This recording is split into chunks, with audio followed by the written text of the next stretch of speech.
Chapter 3. For behold, the Lord of hosts, takes away from Jerusalem and from Judah supply and support, the whole supply of bread and the whole supply of water, the mighty man, the man of war, the judge, the prophet, the diviner, the elder, the captain of 50, the honorable man, the counselor, the skilled craftsman, and the clever enchanter. I will give boys to be their princes, and children shall rule over them. The people will be oppressed, every one by another, and every one by his neighbor.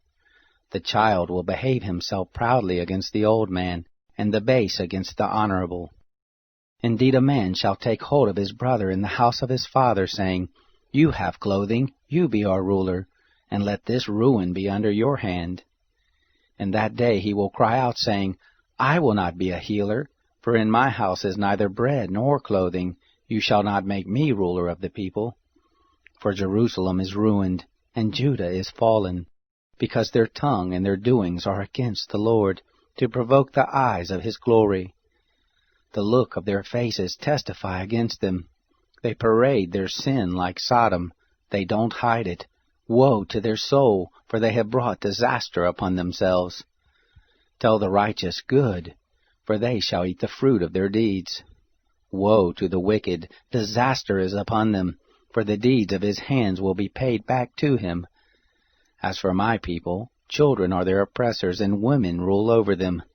My people, those who lead you cause you to err, and destroy the way of your paths. The Lord stands up to contend, and stands to judge the peoples. The Lord will enter into judgment with the elders of his people, and their leaders. It is you who have eaten up the vineyard. The spoil of the poor is in your houses. Do you mean that you crush my people, and grind the face of the poor, says the Lord of hosts? Moreover, the Lord said, Because the daughters of Zion are haughty, and walk with outstretched necks and flirting eyes, walking to trip as they go, jingling ornaments on their feet.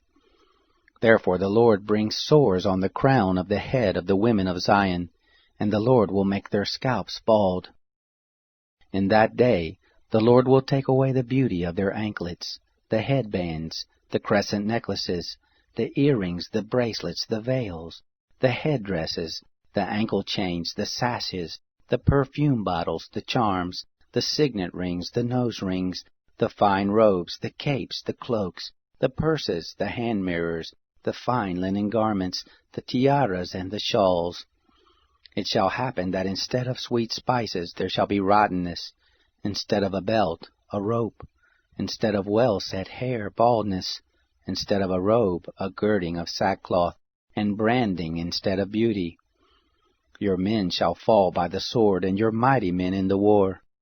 Her gate shall lament and mourn, and she shall be desolate, and sit on the ground.